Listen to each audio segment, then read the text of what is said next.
Hasto ya, dan kemudian diupload di YouTube.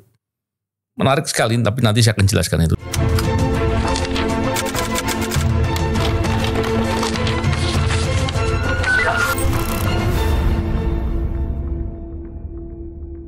Bismillahirrahmanirrahim. Assalamualaikum warahmatullahi wabarakatuh. Salam integritas.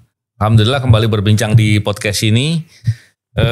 Kali ini kita membincangkan beberapa hal, tapi saya juga belum lupa untuk membahas masalah Hasto ya, karena ada beberapa hal yang menarik. Dan kali ini bersama dengan kita ada Yudi Purnomo Harahap. Apa kabar Yud? Alhamdulillah baik Bang. Sehat Yud ya? Sehat. Yudi sudah mendengar kemarin klarifikasi dari Hasto ya, dan kemudian diupload di YouTube. Terima kasih seluruh masyarakat Indonesia yang saya cintai dan banggakan.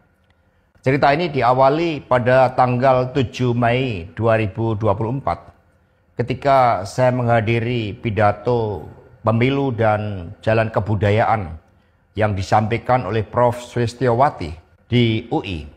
Di situ saya bertemu dengan Bapak Novel Baswedan, Pak Rocky Gerung, dan tokoh-tokoh civil society lainnya.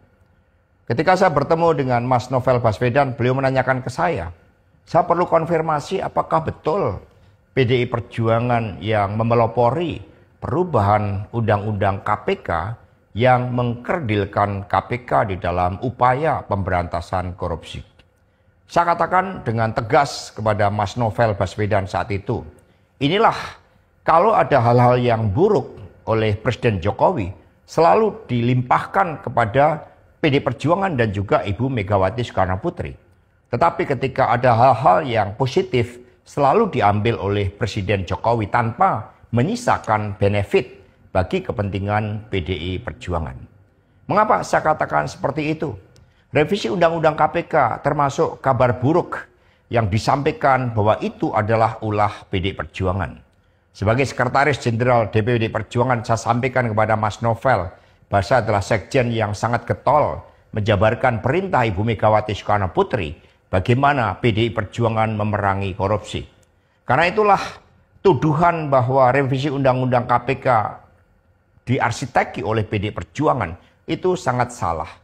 Saya ingat ketika saya bertemu dengan Presiden Jokowi di Istana Merdeka. Menjelang Mas Gibran dan Mas Bobi mau mencalonkan sebagai wali kota Solo dan wali kota Medan. Saya mengatakan kepada Pak Presiden Jokowi sekaligus untuk menguji keseriusan beliau di dalam mencalonkan anak dan menantunya. Pak Presiden, apakah betul Bapak mau mencalonkan Mas Gibran dan Mas Bobi sebagai wali kota? Loh kenapa Pak Sekjen? Karena ketika Mas Gibran dan Mas Bobi sebagai wali kota, maka otomatis dia menjadi pejabat negara. Dan ini akan sangat rawan terhadap berbagai bentuk gratifikasi, suap, dan berbagai tindakan korupsi lainnya. Presiden Jokowi sempat termenung saat itu. Dan kemudian dari situlah saya merasakan bahwa pertanyaan saya ini sangat mengusik perhatian dari beliau. Karena saya tegaskan bahwa ketika Mas Gibran dan Mas Bobi menjadi wali kota, maka dengan mudah akan terkena operasi tangkap tangan dari KPK dan juga aparat penegak hukum yang lain. Maksud saya bertanya kepada Presiden Jokowi adalah untuk mengingatkan bahwa beliau sudah presiden.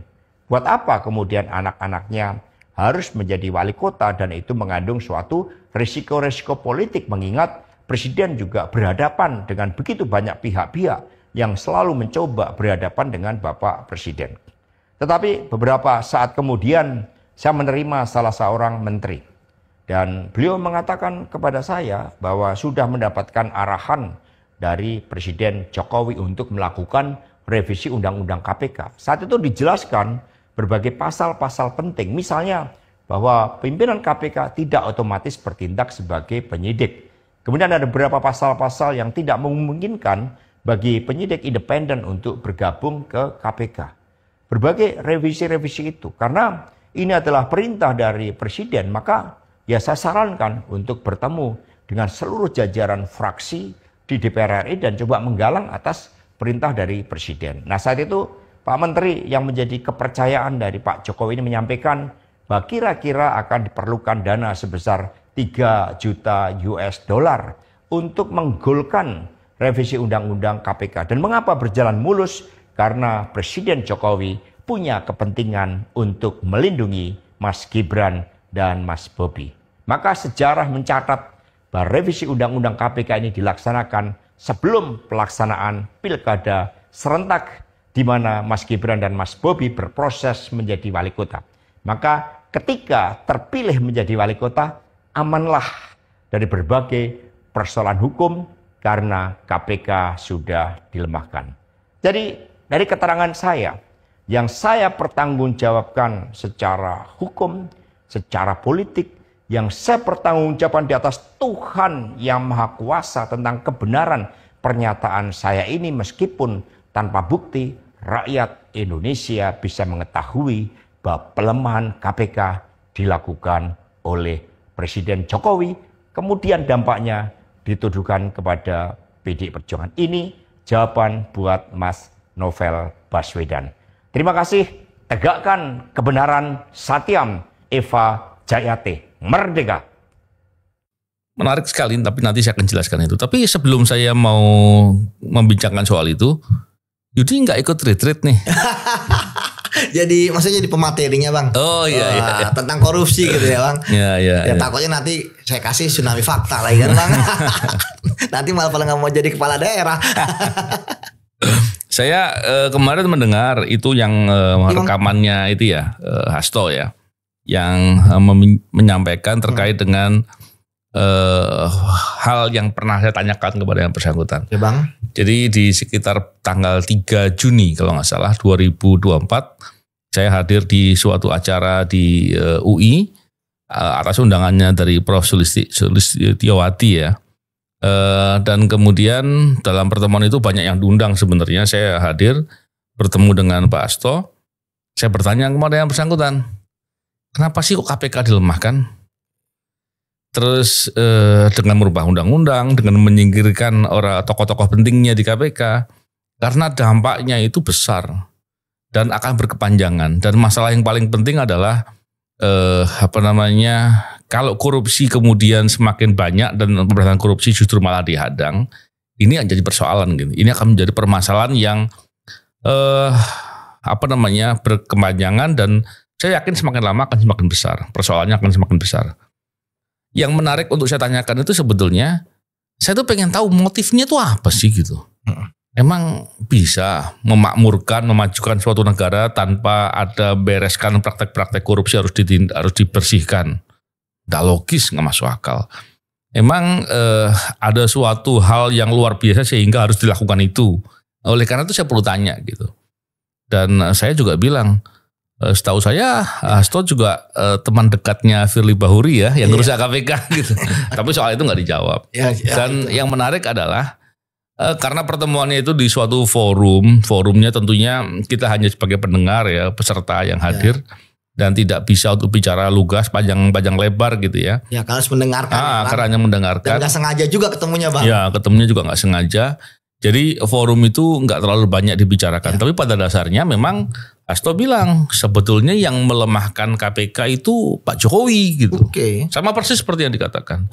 Dan menarik sekali ya soal itu. Tapi membincangkan terkait dengan hal itu tentunya kita perlu mengingat kembali nih, merefresh kembali bagaimana sih dulu ketika KPK itu dilemahkan dengan perubahan undang-undang. Kan waktu itu ketua wadah pegawainya Yudi itu. Siap bang. Ya kan? Siap. Dan sebetulnya kita banyak memberikan informasi ya kepada banyak tokoh dan orang-orang ya. Tentunya harapannya agar praktek melemahkan KPK itu jangan dilakukan. Dan itu benar terjadi. Yudi bisa nggak memberikan perspektif untuk memberikan gambaran apa sih sebenarnya terjadi waktu itu? Iya bang. Jadi sama seperti sekarang ya. Ada demo Indonesia Gelap ya.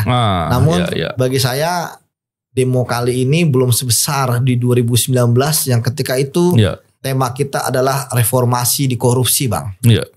Yang dimulai dari adanya upaya untuk melemahkan KPK. Yang paling menarik adalah ketika KPK lagi kuat-kuatnya bang. Kenapa saya katakan seperti itu? Karena indeks persepsi korupsi di tahun 2018 rekor. Sampai sekarang pun belum terpecahkan. 40 ya? Iya Bang, 40. Ketika kemarin pun naik ya di masa terakhir Pak Jokowi menjadi presiden. Ya 2024 kemarin naik. Tapi kan hanya sampai 37. Itu pun karena ada penambahan indikator kan. Iya Bang. Kalau indikator tetap sama, hasilnya juga nggak berubah. 33,75 yang dibulatkan jadi 34 gitu kan. Tapi ya kita nggak perdebatkan itu ya, karena kita harus menghargai teman-teman di Transparansi Internasional. Nggak, mereka mengaku itu kok. Iya, tapi kan maksudnya angka realnya kan, angka realnya tetap 37 kan. Iya kan artinya udahlah, 37 lah artinya. Terlepas dari perdebatan bagaimana metode, 37. Tapi ingat waktu itu dengan metode yang sama seperti tahun-tahun sebelumnya dan sama seperti tahun sebelum ini, ya kan? Yang kita naik 40 itu adalah angka yang luar biasa. Iya, betul. Dan hampir saja kita mungkin siapa tahu akan sampai 50 gitu kan. Artinya bisa mengalahkan negara-negara lain di Asia Tenggara. Nah, terutama yang seperti Singapura ya kan. Malaysia lah paling dekat. Malaysia, nah kembali lagi kan memang menarik ya. Ketika pada masa itu kita tahu juga bahwa kita lihat inisiasi untuk undang-undang KPK ini kan revisinya kan dari DPR Bang. Benar, ya kan? Benar. Dan sebenarnya ini bukan yang pertama Bang. Dari sebelum-sebelumnya pun juga sudah ada. Iya betul. Jadi memang zamannya PSBY kalau nggak salah juga ada. Tapi kan Pak SBY tidak mengeluarkan surpres. Iya. Ya, dan saat itu pun kita lihat situasi politiknya kan mendukung KPK ya. Dan memang saya melihat salah satu faktor yang penting Bang, mau tidak mau suka tidak suka adalah bahwa ya ketika KPK menangani kasus korupsi itu tidak terlepas dari politisi Bang. Iya. Nah, politisi waktu itu kan ada ketua umum, ada partai, ada dari bahkan sampai dari bupati kepala daerah yang walaupun ya waktu itu mereka legowo ditangkap dan sebagainya karena kita punya buktinya kuat. Namun tentu nggak legowo lah itu. Tapi kan itu kan di publik Bang. Tapi kan tentu kan ada hal-hal nggak bisa menghindar. Tidak bisa menghindar karena udah ketangkep gitu kan. Tentu kan masih ada inilah ya. Sehingga kita bisa melihat bagaimana pada waktu itu. Ya tentu kalau kita lihat dari apa yang disampaikan Pak Hasto ya silakan saja versi dia Bang ya. Nah, tetapi kan waktu itu kita melihat lebih jauh bahwa nggak bisa cuci tangan segitu aja dong. Karena semuanya terlibat Bang. Inisiasi dari DPR. Dan ingat loh DPR waktu itu kompak. Mau oposisi maupun koalisi. Ya saat itu kan oposisi dan koalisi nggak beda jauh lah. Ya artinya mungkin 70-30% lah ya. Kalau nggak salah kan yang oposisi kan PKS, Demokrat gitu kan. Artinya emang ada kuat lah sana ya. Tapi kemudian menyetujui juga untuk mengadakan revisi. Tapi kan usulan dari DPR ini tidak akan terlaksana tanpa ada surprise. Iya betul. Jadi kalau untuk misalnya ada surprise, ya iya. Orang surprise waktu itu kita lihat viral kemana-mana kan. Ya itu membuat kita terkejut gitu ya. Ternyata Jokowi mau juga. Ya ternyata kan presiden mau ya. Nah ketika presiden mau ini, tapi kan dia mengirimkan Menkumham ya waktu itu ya. Karena kan memang pembahasan undang-undang. Akhirnya, tapi kan tetap juga akhirnya kan semuanya terlibat. Ya. Kemudian diparipurnakan. Diparipurnakan. Ya artinya udah tinggal ketok aja. Semuanya setuju. Jadi pada saat itu kondisinya mungkin kalau teman-teman dan kemudian para pemirsa paham dan masyarakat dan kita juga waktu itu paham bahwa semuanya terlibat. Jadi saat ini tidak boleh ada yang cuci tangan. Wah itu yang inisiasi. Karena tidak mungkin ada inisiasi tanpa ada operator. Ya kan? Jadi menurut saya semuanya terlibat. Dan kita lihat waktu itu Bang, kita menolak. Ya kan? Padahal pegawai KPK sampai bikin rantai. Kita sampai tutup spanduk KPK, logo KPK. Dan demo-demo lain dan sebagainya di Bundaran HI gitu. Bahkan waktu itu kita bersama dengan menolak pimpinan KPK bermasalah yaitu Firly. Sama, Firly pun dipilih semua. Jadi dua-duanya yang ditolak tuh lah dipilih semua ya. Iya, jadi revisi Firly gitu kan. Ya, ketika Firly terpilih, ya DPR juga ada terlibat, presiden atau pemerintah terlibat, ya kan. Dan waktu itu ingat Bang bahwa bingkai mereka adalah memperkuat loh. Ya, waktu itu kan memperkuat. Kemudian belum kita lihat kasihan lihat teman-teman kita yang demo misalnya. Sekarang sih alhamdulillah nggak ada lagi. Ali dulu bilang radikal, ada gurun, ya kan. Kemudian kalau kita malah dibilang Taliban, gitu kan, dibilang komandannya. Jadi ya saya masih ingat lah karena saya orang sejarah, saya masih ingat sejarahnya itu Bang.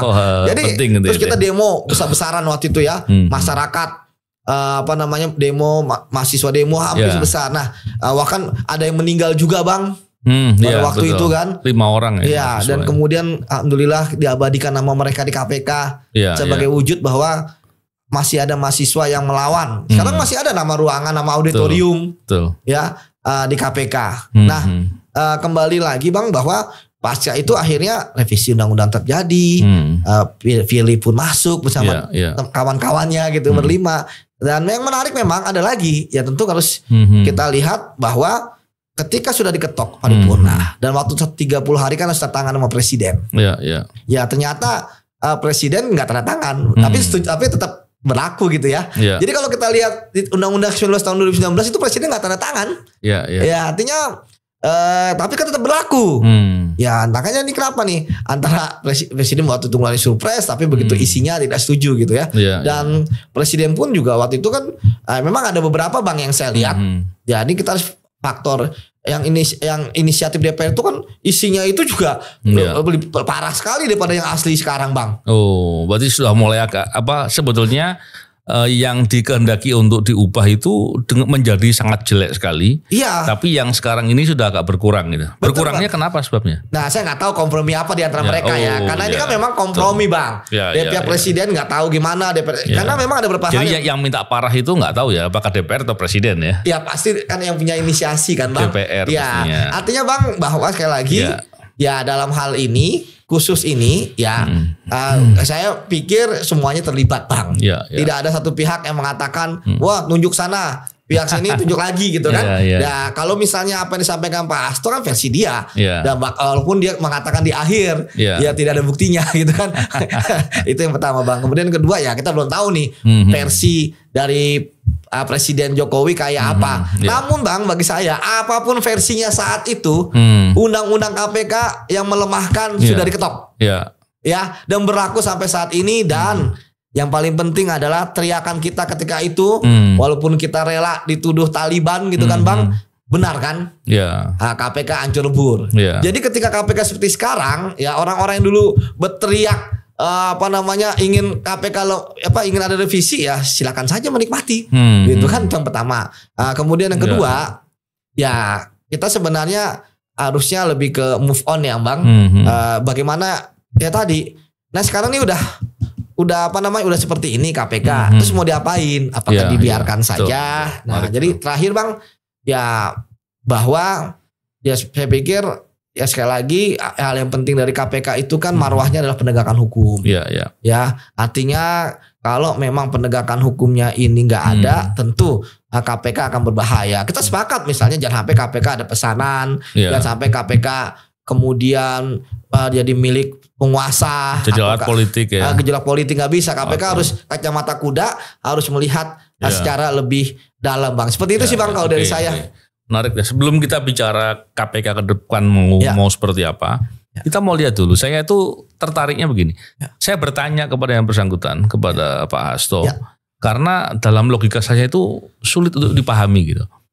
Bubarin atau ngelemahkan KPK, ya mungkin sebetulnya itu kalau diduga-duga atau diperkirakan, bisa saja kemudian rencananya itu dilemahkan dulu, setelah itu dibubarkan kan gitu. Melemahkan KPK sampai fungsinya lumpuh gitu ya, atau sangat-sangat kurang gitu, dan kemudian atau membubarkan KPK, itu maksudnya apa gitu? Dalam logika saya kan begitu. Iya Bang. Apakah tidak suka dengan pemberantasan korupsi? Bukankah pemberantasan korupsi itu penting? Karena kalau korupsi itu diberantas, harapannya semuanya bekerja benar, kebocoran-kebocoran itu tidak terjadi kan gitu. Orang-orang yang merampok uang-uang negara itu bisa hentikan dengan cara ditindak maupun dicegah. Jadi sebetulnya kan sangat penting dengan sangat strategis tuh. Adanya upaya KPK untuk memberantas korupsi. Ketika melemahkan tadi, apakah karena ada suatu kepentingan sesaat? Contohnya ada suatu perkara yang dianggapnya itu tidak bisa diselamatkan kecuali KPK-nya dilimbungkan ya, atau mungkin dipasung gitu. Apakah karena persoalan tadi gitu, atau karena suatu tujuan lain dengan berpikir bahwa kalau ada KPK maka seandainya ada hal-hal yang dilakukan untuk mendapatkan atau berbuat untuk mendapatkan keuntungan pribadi dengan mengambil kekayaan negara, itu akan ketahuan. Apakah 3 hal di antara itu? Atau ada hal lain lagi? Contohnya yang dibilang ada radikalisme, ada talibanisme. Ini kan ngawurnya setengah mati dan itu nggak masuk akal. Dan belakangan terkonfirmasi bahwa itu nggak benar gitu. Itu ngarang gitu. Maka penting sekali saya tanyakan itu. Dan setelah bertemu dengan kondisi sekarang, setelah kita melihat semua kondisi saat ini, di mana ada kasus Harun Masiku, dan sekarang Hasto tersangka, dan kalau kita mencermati pembahasan di Bocor Halus nih, ya kan, yang waktu itu dibicarakan soal dugaan adanya kaitan yang melatar belakangi adanya kasus suapnya Harun Masiku, yaitu kasus BLBI. Bila kaitannya dengan itu, wah begitu skandal besar ya. Itu suatu hal yang luar biasa. Kenapa? Karena dampaknya begitu mahal. Contoh saya bilang mahal begini ya. Kita lihat dampak pelemahan KPK itu, indeks persepsi korupsi kita turun 6 poin. Terus permasalahan praktek korupsi yang semakin liar gitu. Orang nggak takut berbuat korupsi. Ini kan sebetulnya masalah yang sangat serius. Betul, Bang. Jadi begitu luar biasanya sebetulnya. Jadi kalau kita melihat dari segala persoalan itu, baru berpikir apa iya masalahnya itu. Kalau masalahnya itu alangkah jahat sekali niatnya itu. Tapi kembali lagi, apa iya semua orang yang waktu itu sedang merancang atau ikut dalam suatu kesepakatan jahat gitu kan, dan yang membiarkan, mereka tahu, jangan-jangan mereka nggak ngerti gitu. Nggak ngerti. Nah jadi itu masalah yang sangat menarik ya. Dan setelah terjadi sampai sekarang, kondisi KPK-nya seperti ini, tidak bisa menjadi hal yang tidak menjadi lembaga penegak hukum yang bisa diharapkan betul-betul menjadi andalan untuk bisa memberantas korupsi dengan optimal. Terus kita punya rencana apa sih ke depan terhadap KPK? Atau mungkin begini, sebetulnya mau berantas korupsi tapi nggak pakai KPK. Terus mau pakai apa gitu? Betul. Hal begitu Yudi punya gambaran atau pernah diskusi soal itu dengan orang lain gimana Yud? Ya, jadi gini Bang, memang sekali lagi tonggak hancurnya pemberantasan korupsi itu benar-benar di 2019 ya. Walaupun kita sudah berusaha kuat ya Bang. Walaupun undang-undang itu lemah. Walaupun akhirnya Firly yang masuk, kita masih berusaha melakukan dan tanda kutip perlawanan untuk bisa memberantas korupsi Bang, dari dalam KPK. Sehingga menteri pun berhasil kita tangkap, ya kan, ada 2 malah. Tapi kemudian kan kita melawan suatu kekuatan yang besar. Dan kasusnya salah satunya bansos lagi ya. Iya, bansos besar. Yang dimana kalau kita lihat Bang, sebenarnya kan dulu kita langsung face to face loh Bang, paling berhadapan loh. Antara kita dengan mereka yang tidak pro terhadap pemberantasan korupsi. Saya menjawabnya itu ya. Dan jadi ketika apa yang terjadi sekarang kan sebenarnya kalau mau buka-bukaan gitu kan, mereka bisa kok buka-bukaan. Bagaimana mungkin suatu undang-undang yang udah ada draftnya, siapa yang bikin draftnya? Ya kan. Kemudian ketika ada surprise, kemudian berubah dari draft yang aslinya, yang lebih parah dari saya gitu ya. Misalnya tidak ada penyidik independen gitu kan. Nah, itu harus terus SP3 gitu kan. SP3 langsung berbeda SP3 tanpa ada tambahan-tambahan kata-kata. Kan itu ada beberapa yang direvisi dari draft yang beredar gitu kan. Sekarang ini ya, walaupun tetap lemah gitu ya. Yang kita lihat waktu itu ada berapa puluh lah kelemahan. Ini bayangin yang draft yang udah kutip menurut saya sih akomodir ya. 1929 aja. Karena kita masih bisa melakukan perlawanan di situ kan. Ya artinya pun ya kita pun akhirnya mereka nyata nyerah juga ketika kita masih ada di situ. Disingkirin kita TWK. Setelah itu. Setelah itu. Artinya kan ini kan satu kesatuan yang menurut benar kata Abang. Ini kan tujuannya adalah membubarin KPK dan akhirnya membubarkan KPK itu kan suaranya bukan dari orang-orang yang benar-benar anti korupsi sebelumnya kan. Dulu kan ketika ada bubarin KPK, lu koruptor gitu kan. Sekarang kok malah jadi kita yang udah berusaha bicarain bubarin KPK kok malah jadi orang-orang yang selama ini mendukung KPK. Ini kan menarik, bahkan masyarakat juga gitu ya. Tapi ya menurut saya sekali lagi di tengah hopelessnya terhadap KPK kan selalu ada harapan lah Bang.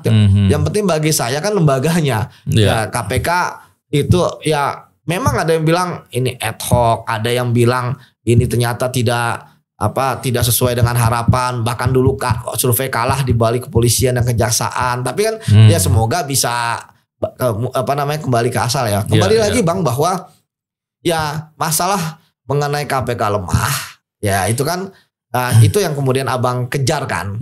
Bahwa saya paham ketika Abang ketemu dengan Hasto ya, Abang kan kita udah punya pengalaman. Ya makanya Abang tanya langsung sama dia gitu kan. Kenapa? Dan pertanyaan spesifik ya. Yang spesifik gitu kan. Ya walaupun Abang nggak bisa bantah tentang dia ya. Nggak bisa. Abang kan punya data-data kan. Bukan cuma presiden waktu itu gitu kan. Sebetulnya nggak cuma data aja Yud. Tadi saya potong maaf ya. Nggak apa Bang. Di KPK itu kan ada penyelidikan dan penyidikan berjalan. Oke Bang.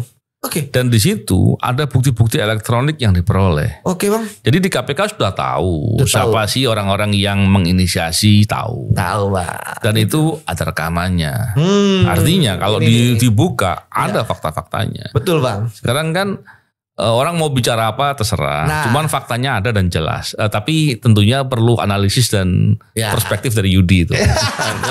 Lanjutkan ya. Ya betul Bang. Jadi sekarang ya.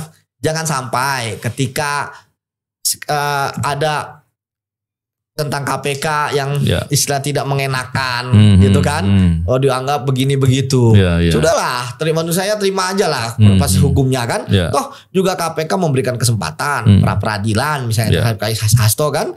Kemudian mengajukan penangguhan penahanan silakan. Walaupun memang selama saya di KPK dan KPK nggak pernah ditangguhkan Bang ya. Kalaupun ya izin misalnya buat menikahkan anak ada, tapi masih dalam proses tahanan atau sebentar, kemudian ada yang meninggal, ya kan? Atau kemudian sakit ya dibantarkan, gitu Bang. Jadi kita bahwa menurut saya ya ini harusnya jadi pelajaran, ya termasuk yang lain juga, gitu ya.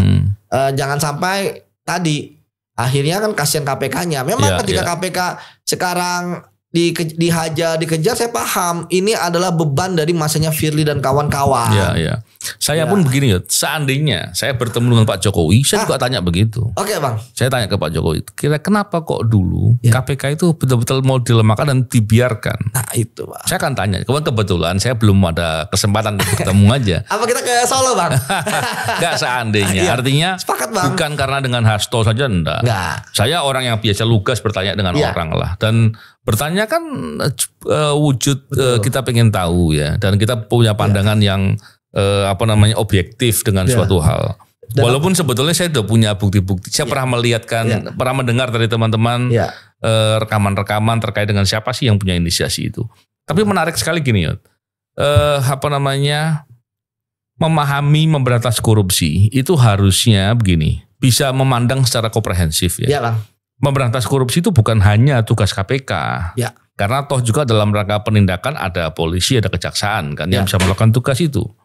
Ada bidang-bidang pengawasan BPKP, BPK, inspektorat dan banyak lagi yang lain. Itu juga punya tugas-tugas pengawasan. Jadi sebetulnya memberantas korupsi itu tugas negara. Betul Bang. Dalam konteks ini harus diorkestrasi oleh presiden dalam pandangan saya. Oleh karena itu tadi yang saya bilang, untuk bisa memberantas korupsi dengan baik mesti harus dilakukan dengan komprehensif. Dan ketika dibilang kita harus punya semangat untuk bisa mengerjakan secara bersama-sama gitu. Istilahnya Yud? Kolaborasi. Oke, itu bagus menurut saya. Tapi jelas jangan kemudian dilakukan dengan permisif ya. Atau kemudian dilakukannya dengan suatu kepentingan tertentu. Ini yang penting ya.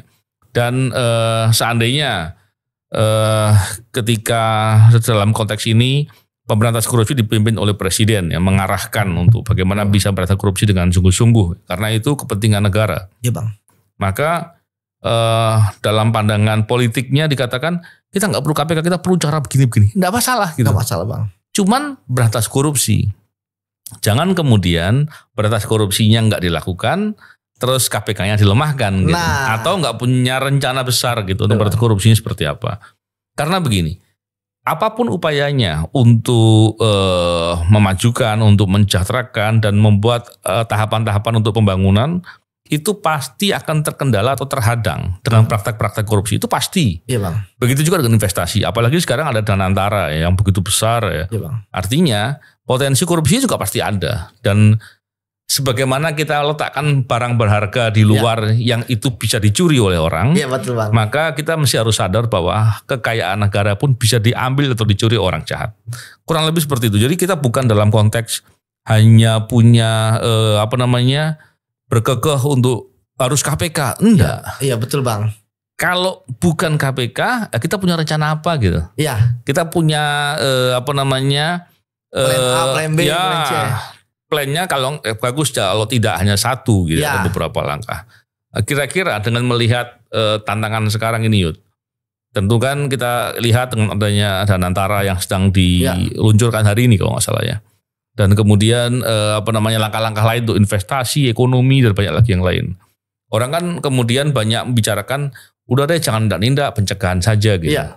Walaupun pemberantasan korupsi nggak mungkin pencegahan berdiri sendiri, tapi itu sering kita bahas ya.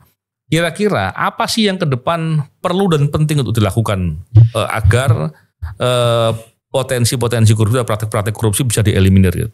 Ya, begini Bang. Kalau kita bicara pemberantasan korupsi kan memang hanya ada dua ya, pencegahan dan penindakan. Ya. Dan penindakan sebenarnya sudah ada unsur pencegahan. Ya. Jadi sebenarnya penindakan itu adalah kampanye yang efektif untuk pencegahan. Ya. Karena penindakan itu kan emang langsung masuk ke siapa orangnya, personnya. Ya. Yang kita harapkan nanti yang lain akan kemudian dia melihat, ada yang tangkepin. Ya, artinya seperti potong kepala dari ketua monyet gitu kan Bang, gerombolan monyet sehingga monyet tadi kabur. Dan sebenarnya kan seperti itu. Walaupun memang ya terkadang kita melihat bahwa ada juga yang nggak kapok, ya kan. Begitu ditangkap bupatinya atau wali kotanya, penggantinya melakukan lagi terus gitu kan. Kemudian ada yang berpikiran juga bahwa ya udahlah kalau ketangkep ya sudah pasrah. Toh memang kita lihat hukumannya di Indonesia bagi pelaku korupsi juga sangat minim ya. Kemudian juga kita masih belum melihat hal yang positif terkait dengan peradilan seperti itu. Kemudian terkait dengan penegakan hukum ya, walaupun memang sekarang sudah mulai agak bagus nih. Kemarin Hafez Muiz ya sudah dihukum 20 tahun di pengadilan tinggi. Kita harap konsisten sampai ke Mahkamah Agung gitu ya. Artinya tentu ini harus jadi momentum Bang. Memang harus momentum. Apalagi Pak Prabowo kan sudah mengatakan keras dan tegas. Ya, terkait dengan perbaikan sistem Bang. Perbaikan sistem kan hanya pertama mengefektifkan dan mengefisienkan. Ya, belum bisa masuk di situ bagaimana orang ya tidak korupsi. Karena dia hanya misalnya 7 hari ke 3 hari.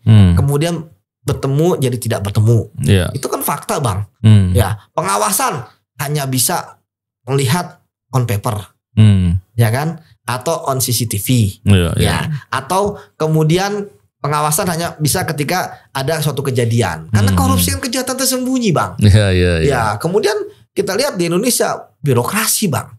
Bohong kalau birokrasi itu dikatakan menimbulkan orang-orang yang berani.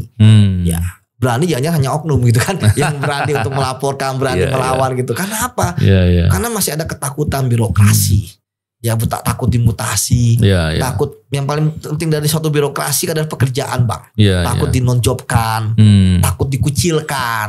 Nah, kembali karena sistem itu Bang, kan sistem tetap jadi ada orang Bang. Sistem aplikasi tetap ada key-nya yang megangkan orang. Ya kan nggak mau di 100% AI ya, artificial intelligence atau robot gitu kan. Enggak lah, pasti kan ada orangnya. Kita lihat dalam proses pengadaan barang dan jasa, memang banyak sekali ternyata udah bersekongkol dari awal. Oke, kita masukin sistem, nanti sistemnya arisan ya. Nanti gue dulu yang menang, tapi lo ikut nanti, ya kan Bang?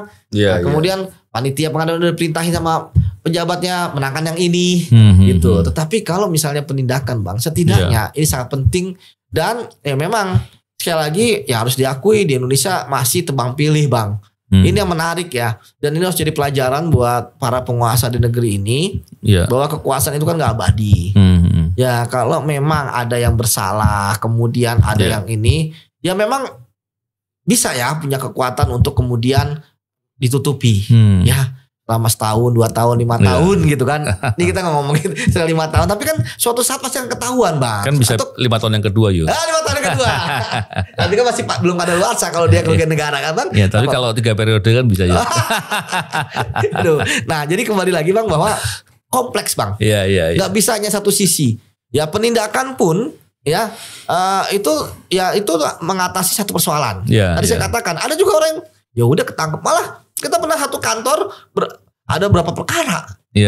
Padahal sebelumnya ada 3 atau 4 perkara di kantor kementerian itu ada lagi. Ya misalnya di Kementerian SDM misalnya kan berapa perkara tangani oleh kepolisian, oleh kejaksaan, oleh KPK. Ya kan tetap aja ada. Ya dengan berbagai macam, Bang. Mulai dari ada yang kewenangan mereka, ada yang terkait dengan tunkin misalnya gitu kan. Jadi banyak lah, Bang. Termasuk sekarang ya kalau kita lihat masalah pencegahan sebenarnya kan sudah masuk, Bang. Misalnya digitalisasi bagus, Bang. Bagus. Tapi kalau misalnya tidak membenarkan orangnya, betul. Yang menarik adalah bahwa ketika di Indonesia ya memang ada orang-orang yang bermasalah, gitu kan. Akhirnya tetap menjadi pejabat. Ya memang mau tidak mau suka kan kita politik, Bang ya. Saya paham gitu ya. Tapi setidaknya jangan yang agak berat gitu ya. Yang pertama. Yang kedua, pos penindakan pun, Bang, ini kan menarik. Artinya setelah ada penindakan, karena di penjara sistemnya seperti itu. Sekarang pun juga PP 99 juga dihapus sehingga orang dapat remisi. Ya termasuk begitu bebas dari penjara dia masih punya hak untuk dicalonkan setelah 5 tahun gitu kan. Ataupun ketika hukumannya tergantung hakim ya. Jadi minimal 5 tahun lah sesuai dengan undang-undang gitu ya. Artinya bahkan ada yang kepilih lagi, rakyat juga milih. Jadi memang complicated dan kemudian artinya tentu saya pikir semua paham, Bang. Orang-orang teman-teman di BPKP, di BPK, sekarang udah ke tingkat kementerian ya. Di BPK, di KPK, Polisi Kejaksaan, kemudian di instansi-instansi Ijen-Ijen, Bang. Ilmu anti korupsi udah ngelotok, Bang. Tapi sekarang yang paling penting adalah action. Ya akhirnya jangan sampai nanti ya memang akhirnya yang terjadi adalah ada yang ditangkepin terkait korupsi, ada temuan terkait audit, tapi akhirnya ya orangnya ya kecil, cerek gitu kan, yang kemudian seadanya, yang penting ada, akhirnya yang penting ada. Adakah koruptor ditangkap di negeri kita? Ada, ya kan? Tetapi ya hanya kecil dan akhirnya kan dilihat sama yang lain kan, wah ya akhirnya hanya dikorbankan, ya karena memang ya dalam situasi birokrasi kan orang yang paling mudah dikorbankan adalah orang yang terdekat dan yang jabatannya terendah. Yang lemah ya. Betul banget. Ya menarik sekali tadi. Yud, memang kalau kita bicara memberantas korupsi yang efektif sebetulnya best practice sudah ada. Ya betul, Bang. Ada 3 pola yang harus dilakukan dengan cara ditindak, dicegah dan dididik gitu kan. Ditindak agar jerah, ya kan. Jadi contoh buat yang lain agar nggak melakukan hal yang sama. Dicegah tujuannya agar tidak bisa berbuat. Betul, Bang. Atau paling tidak sulit untuk berbuat karena ada recordnya. Tadi yang Yudi bilang digitalisasi ya. Digitalisasi kan kalau itu dilakukan dengan benar minimal semuanya ada recordnya. Betul, ada fraud, ada penyimpangan itu bisa dideteksi dengan mudah. Harusnya ya. Walaupun kemudian sering mati lampu barangkali. Nah itulah, Pak. Listriknya mati jadi gak terrecord ya. Atau CCTV-nya hilang ya. Iya. Tapi yang ketiga adalah pendidikan. Dididik agar sadar bahwa korupsi itu suatu perbuatan yang memalukan, yang merugikan diri sendiri dan orang lain. Dan dengan dididik sekalipun punya kesempatan dia nggak mau berbuat korupsi kan harusnya begitu ya. Ya ini yang mesti harus dilakukan dengan komprehensif. Tapi ketika itu nggak dilakukan, ya kita akan terus mengalami atau melihat situasi-situasi seperti ini berulang. Tadi Yudi bilang, oh ada temuan audit begini-begini. Kita faktanya beberapa kali kan melakukan OTT menemukan bahwa temuan audit dijual. Ya itulah, Pak. Kita menemukan adanya penanganan perkara korupsi yang justru malah bermain korupsi. Artinya berbuat korupsi dalam penanganan tidak pidana korupsi. Itu kan jadi masalah lagi. Jadi begitu luar biasa dan parah lah situasi. Jadi saya kira nggak sesederhana itu untuk hanya dibilang, ayo kita berantas korupsi, ayo korupsi harus diberantas. Nggak bisa begitu. Harus ada keteladanan, harus ada perintah yang kemudian diimplementasi dengan konsisten, harus ada transparansi, harus ada akuntabilitas, dan yang penting adalah kejujuran. Betul. Semoga itu dilakukan ya itu ya. Dan kalau nggak dilakukan, ya tentunya kita hanya prihatin dan harus marah dengan pembiaran-pembiaran seperti itu. Ya, Bang. Dan kita berharap ke depan menjadi lebih baik dengan upaya memberantas korupsi yang sungguh-sungguh. Terima kasih Yud. Siap Bang.